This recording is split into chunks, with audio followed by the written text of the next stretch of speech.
Greetings, traveler, and welcome. I'm Atypical Empress. Pull up a stool and I'll tell you a tale. A tale of a family long forgotten by time. Until today. Mistress Sybil Reed.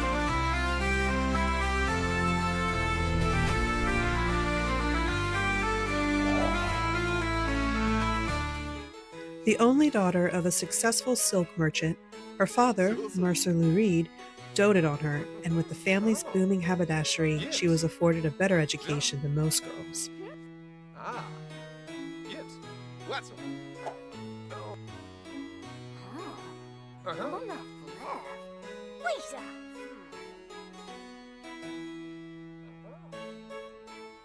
Sybil spent her early years quietly perfecting her literacy.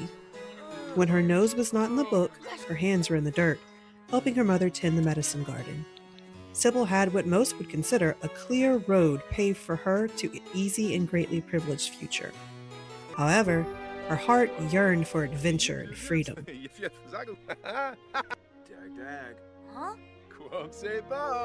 Sybil tired of hiding her wits and couldn't imagine being the duteous wife of some haughty merchant's son. So one cold autumn night, she fled Windenburg, and with a satchel full of herbs and a coin purse, she boarded the first ship to a world of her own design.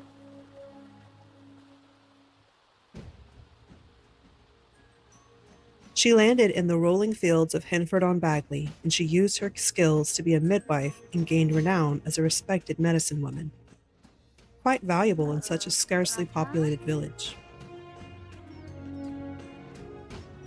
As such, the grateful locals assisted her in cultivating a farm for her medicines to be brewed and administered. However, the abandoned land had an attending family in the Mosslores.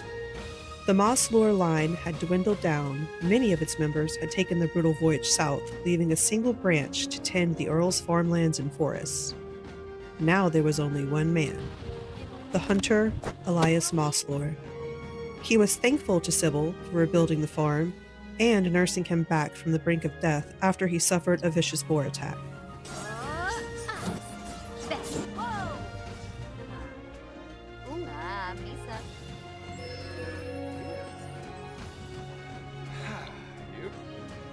In time, they grew fond of one another.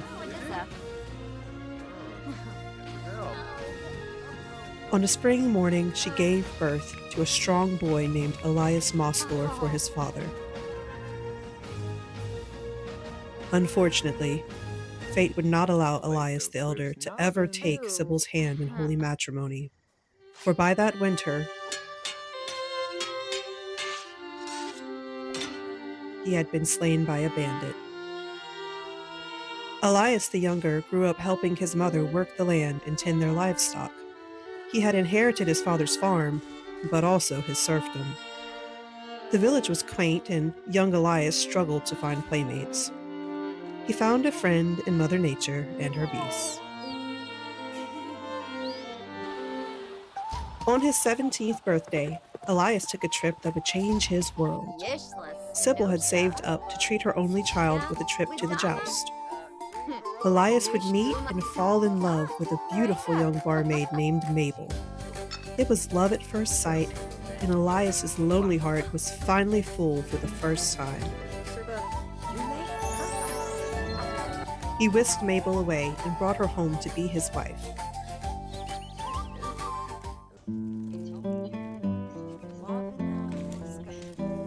Sybil took to Mabel quickly, enjoying her gentle presence and her eagerness to learn new skills, of which Sybil had many to teach.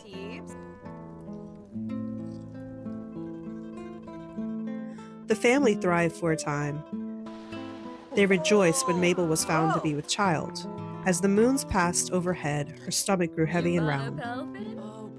But Sybil knew something about this pregnancy was not quite right.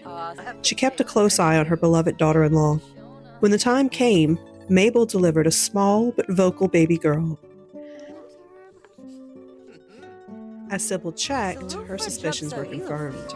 Another push and a large baby boy was born with a head full of corn-yellow hair. Griselda and Stanimir, the twins, were Earthside. Oh, love. Mabel was fortunate to have Sybil there to nurse her strained body, and she managed to pull through the delivery, but with her extended downtime, the crops suffered. Elias struggled to tend his livestock and the gardens alone, as Sybil had grown too old to work more than her small herb garden, and her nursing methods left her fatigued. Crop yields were dismal in the fall harvest, and Elias had to sell the livestock to get the family through the winter. In time, Mabel regained her strength, but she never fully recovered from her difficult delivery.